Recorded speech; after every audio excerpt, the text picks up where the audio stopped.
Shalom Bapak Ibu yang diberkati Tuhan. Hari ini kita akan beribadah bersama dalam ibadah keluarga di GPID Jemaat Immanuel Depok, Rabu 1 April 2020. Mari kita memulai ibadah ini dengan masuk saat teduh sejenak. Mari kita bersatu.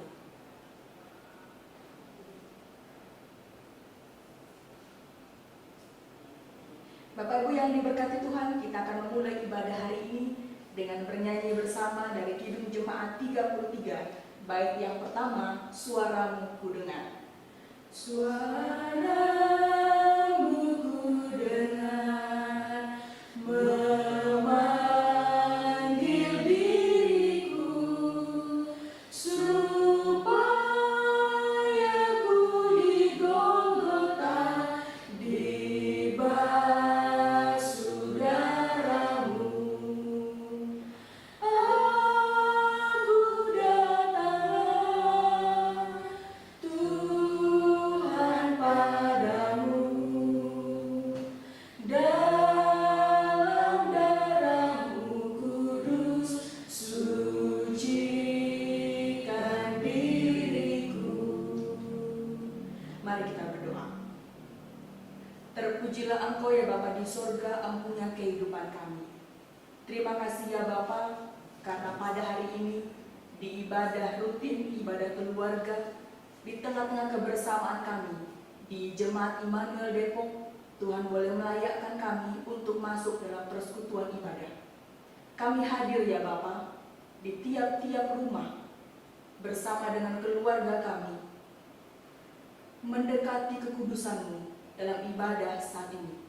Tuhan tolong berkati ibadah ini dari awal hingga selesai, kiranya boleh jadi di dalam nama Bapa, Anak, dan Roh Kudus. Amin. Kita akan bersama menaikkan Mazmur pujian dari Kitab Mazmur pasal 91 ayat 1 sampai 9. Kitab Mazmur pasal 91 ayat 1 sampai 9 akan menjadi Mazmur pujian dalam ibadah keluarga hari ini. Saya akan membacakannya bagi kita sekalian. Mazmur 91 ayat 1 sampai 9, firman Tuhan berkata demikian. Orang yang duduk dalam lindungan yang maha tinggi dan bermalam dalam naungan yang maha kuasa akan berkata kepada Tuhan, tempat perlindunganku dan kubu pertahananku, Allahku yang kupercayai. Sungguh, Dialah yang akan melepaskan engkau dari jerat penangkap burung, dari penyakit sampar yang busuk. Dengan kepaknya, Ia akan melindungi engkau, di bawah sayapnya engkau akan berlindung. Kesetiaannya ialah perisai dan pagar tembok. Engkau tak usah takut terhadap kedahsyatan malam, terhadap panah yang terbang di waktu siang, terhadap penyakit sampar yang berjalan di dalam gelap, terhadap penyakit menular yang mengamuk di waktu petang.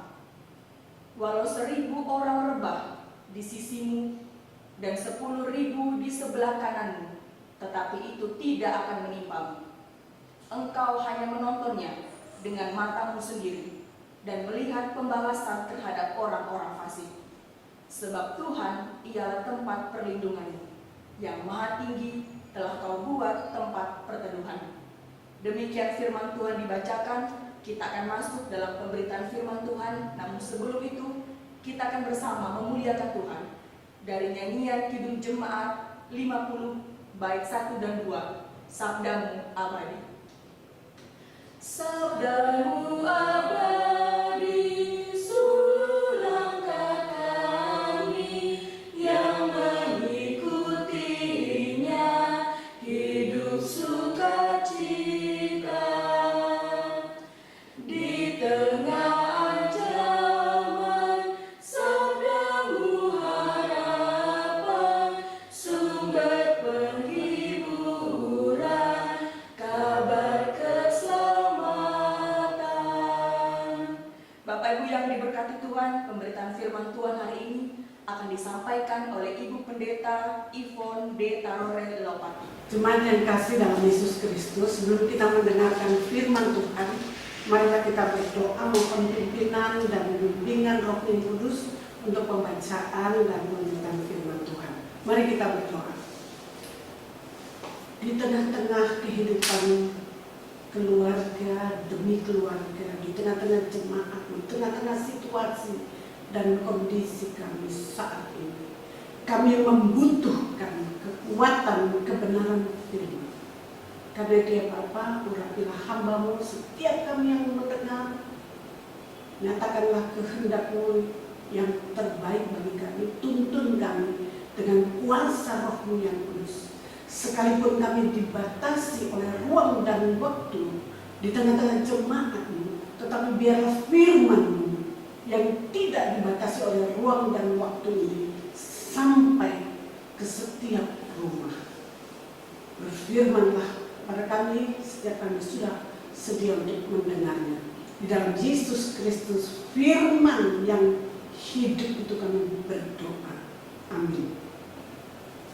Jemaat yang kasih dalam Yesus Kristus, pembacaan kita hari ini dari Injil Lukas 14 ayatnya yang ke-7 sampai dengan ayatnya yang ke-14. Setiap keluarga bisa mempersiapkannya, membuka Alkitabnya masing-masing. Kita bersama-sama membacanya yang menyatakan demikian. Lukas 14 ayat 7 sampai dengan 14. Tempat yang paling utama dan yang paling rendah. Karena Yesus melihat bahwa tamu-tamu berusaha menduduki tempat-tempat terhormat, Ia mengatakan perumpamaan ini kepada mereka. Kalau seorang mengundang engkau ke pesta perkawinan, janganlah duduk di tempat kehormatan, sebab mungkin orang itu telah mengundang seorang yang lebih terhormat daripadamu, supaya orang itu yang mengundang engkau dan dia yang datang dan berkata kepadamu, berilah tempat ini kepada orang itu, lalu engkau dengan malu harus pergi dan duduk di tempat yang paling rendah. Tetapi apabila engkau diundang, pergilah duduk di tempat yang paling rendah. Mungkin tuan rumah akan datang dan berkata kepadamu, sahabat, silakan duduk di depan. Dan dengan demikian engkau akan menerima hormat di depan mata semua tamu yang lain. Sebab barang siapa meninggikan diri, ia akan direndahkan, dan barang siapa merendahkan diri akan ditinggikan.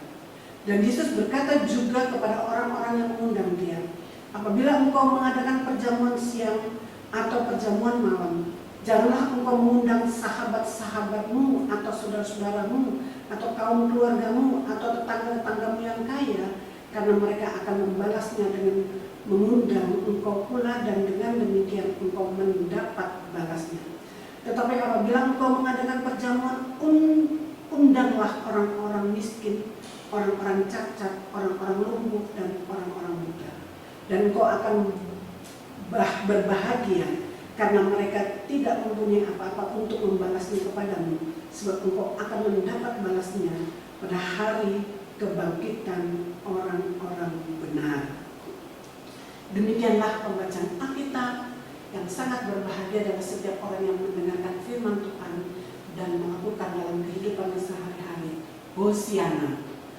Hosiana. Hosiana. Hosiana.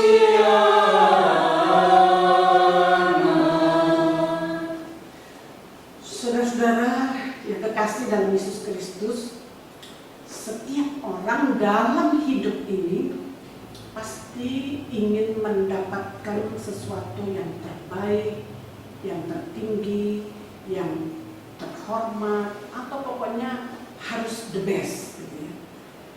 Entah itu menyangkut karier, pekerjaan, pendidikan, dan juga mungkin sebagai keluarga yang terhormat, terpandang. Atau kalau kita punya anak, kita ingin agar anak-anak kita memiliki pendidikan yang berkualitas. Semua itu adalah sesuatu yang wajar, yang manusiawi. Tetapi saudara yang kasih dalam Yesus Kristus, banyak orang setelah mencapai apa yang diinginnya, yang dimauinya, sepenuhnya sudah terpenuhi. Entah itu harta, tahta, pendidikan, kuasa. Tidak jarang kemudian ia menjadi sombong, angkuh, tinggi hati, menjadi katakanlah overconfident, terlalu percaya diri, dan kemudian merendahkan orang lain dengan apa yang dimilikinya tersebut. Bukankah dalam banyak pengalaman terkadang anak-anak yang sudah berhasil mencapai pendidikannya, mencapai karirnya, sering lupa diri dan tidak peduli lagi terhadap orang tuanya, bahkan saudara-saudara. Padahal kita harus belajar seperti pepatah peribahasa Indonesia, belajar dari Padi, mengatakan bahwa semakin berisi, semakin merunduk. Bacaan hari ini juga kurang lebih sama dengan peribahasa tadi yang tentu kita kenal. Semakin berisi, semakin merunduk. Lukas mencatat ketika Yesus datang ke rumah salah satu pemimpin orang Farisi, orang yang terpandang, di situ Yesus melihat para tamu berebut untuk mendapatkan kursi atau tempat duduk yang terhormat. Dan oleh karena tingkah laku orang-orang tersebut, Yesus kemudian memberikan perumpamaan. Jikalau kita diundang dalam suatu pesta, katakanlah pesta perkawinan, janganlah kita duduk di tempat yang terdepan, yang terhormat. Sebab kemudian yang empunya pesta, yang mengundang itu, tentu saja tiba-tiba suatu saat mungkin dia suruh kita pindah ke belakang karena ada orang yang lebih terhormat yang akan duduk di tempat itu. Bukankah itu membuat kita menjadi malu? Tetapi Tuhan Yesus mengajarkan kepada kita, duduklah di tempat yang terendah. Mungkin tuan rumah itu akan datang dan mempersilahkan engkau duduk di depan. Dengan demikian engkau akan menerima hormat di depan semua tamu yang lain. Karena itu Tuhan Yesus mengatakan di ayat 11 di Lukas 14 ini, sebab barang siapa meninggikan diri, ia akan direndahkan, dan barang siapa merendahkan diri, ia akan ditinggikan. Saudara yang kasih dalam Yesus Kristus, jadi kita lihat di sini sebagaimana apa yang saya ungkapkan tadi, setiap orang pasti ingin mencapai tempat yang tertinggi, yang terbaik, yang apa saja dalam hidup ini, atau yang tadi saya katakan yang dihormati, yang terpandang. Tetapi kita belajar tadi, bagaimanakah seperti tadi yang merunduk setelah dia berisi, setelah dia penuh ya, dengan berkat-berkatnya. Kita juga bisa belajar dari Tuhan Yesus Kristus, bagaimana dia merendahkan diri ketika Yesus bersama dengan murid-muridnya. Kalau kita baca di dalam Injil Yohanes 13, sebelum Yesus melayani murid-muridnya, dikatakan di dalam Injil Yohanes 13 itu Yesus melepaskan jubah. Jubah itu sebenarnya simbol identitas seseorang. Ketika seseorang pakai baju, misalkan safari, oh kita tahu tuh mungkin pejabat. Ketika dia pakai baju putih, oh itu dokter. Ketika dia pakai jubah di mimbar kerja, oh itu pendeta. Jadi jubah itu seringkali juga mengekspresikan identitas kita. Nah, Tuhan Yesus di sini memberikan contoh bagaimana merendahkan diri. Dia lepaskan jubahnya, dia lepaskan atributnya, lalu dia mengikat pinggangnya, dia tunduk dan mencuci kaki murid-muridnya. Dan tentu saja murid-muridnya heran, tidak pernah hal itu terjadi. Tapi Tuhan Yesus memberikan contoh, barang siapa yang ingin menjadi yang terbaik, yang terdepan, dia harus merendahkan diri. Karena itu saudara yang kasih dalam Yesus Kristus. Jadi kita lihat di sini bahwa Yesus memberikan teladan contoh yang baik bagi kita. Pertanyaannya adalah di minggu kedua masa-masa prapaskah yang biasa juga disebut dengan masa-masa sengsara ini, apa maknanya? Apa relevansinya, kena-mengenanya bagi kita? Kita tahu saat ini kenapa kita harus live streaming seperti itu, karena situasi kondisi yang begitu mencekam, begitu mencemaskan, begitu menakutkan banyak orang di dunia ini akibat virus corona, sehingga setiap saat dimanapun di tempat kita berada, orang harus diperiksa kesehatannya untuk memastikan tidak ada virus-virus yang mengancam dia dan orang di sekitarnya. Begitu banyak orang ketakutan. Dan situasi dan kondisi seperti ini, ada banyak kematian. Bukan saja orang-orang yang katakanlah yang tidak berdaya, tetapi juga pemimpin-pemimpin, bahkan hamba-hamba Tuhan yang harus mengalami kematian. Dan bahkan di saat kematian tidak ada seorang pun yang boleh mengatakan. Sungguh sangat menyedihkan.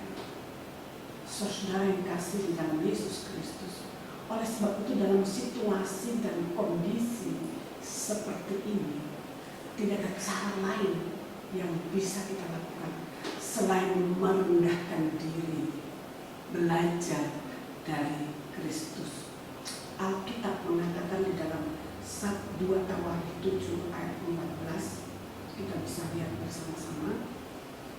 2 Tawarikh 7 ayat 15 katakan, dan umatku yang atasnya namaku disebut merendahkan diri, berdoa, mencari wajahku, lalu berbalik dari jalan-jalannya yang jahat, maka aku akan mendengar dari sorga dan mengampuni dosa mereka serta memulihkan negeri mereka.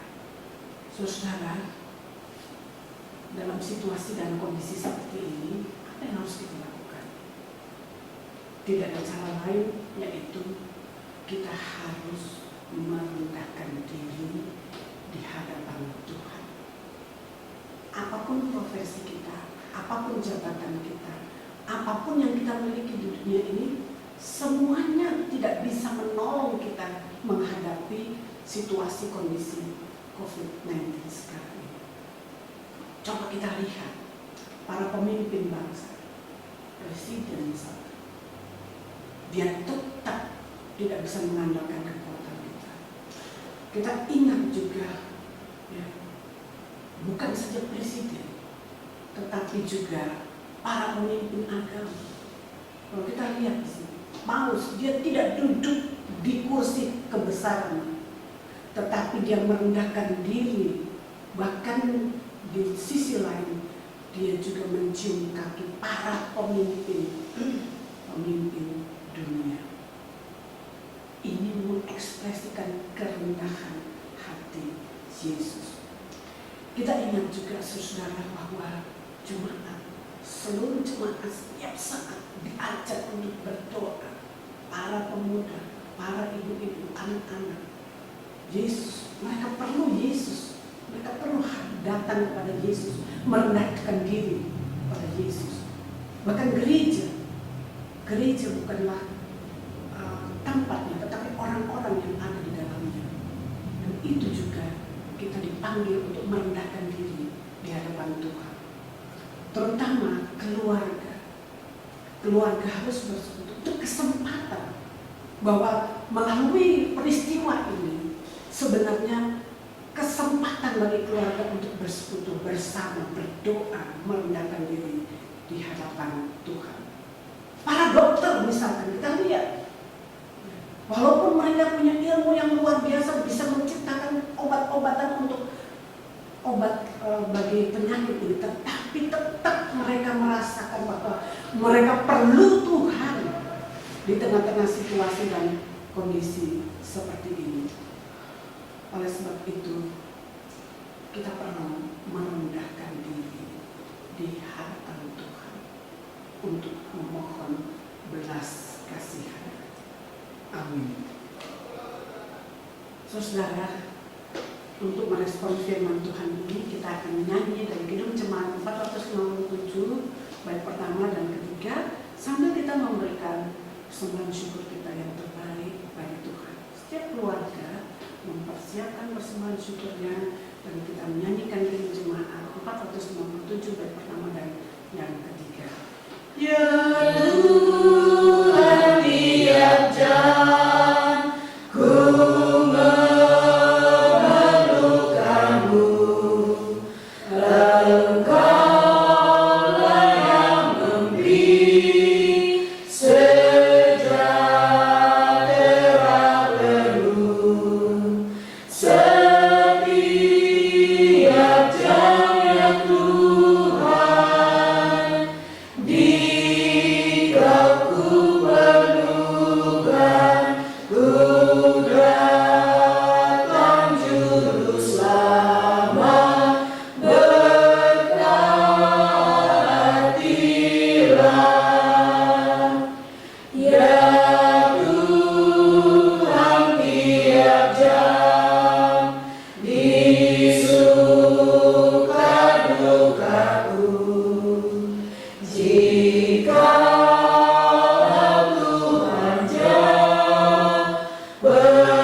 kiranya Tuhan menolong keluarga lepas keluarga ini untuk boleh menikmati kasih Tuhan di saat-saat social distancing.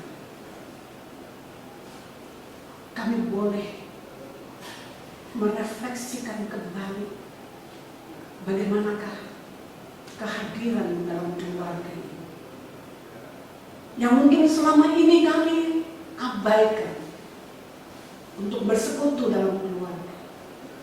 Oleh sebab itu ya Bapa, tuntunlah kami, bimbinglah anak-anak, kuatkanlah kami semua,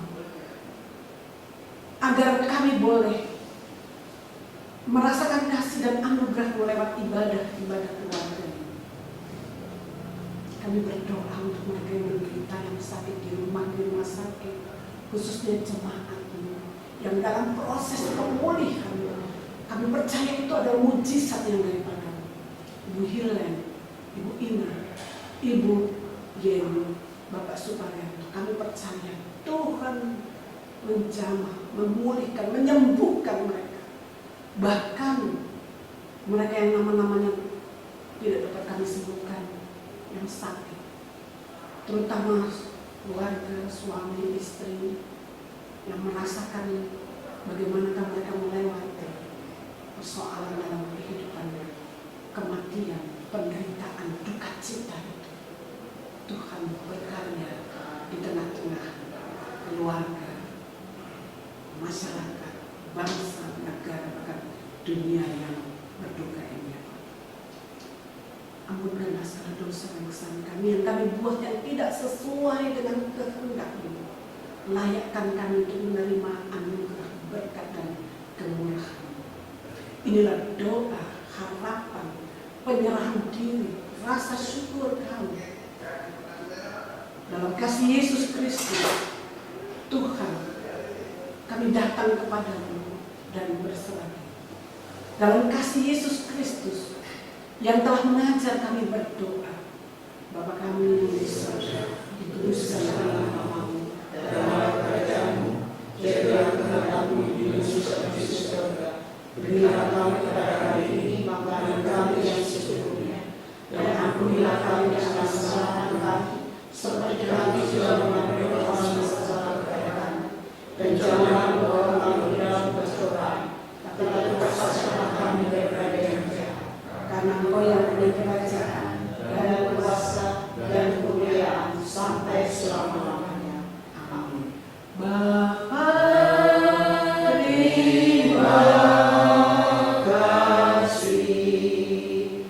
Bapa, terima kasih. Bapa di dalam surga.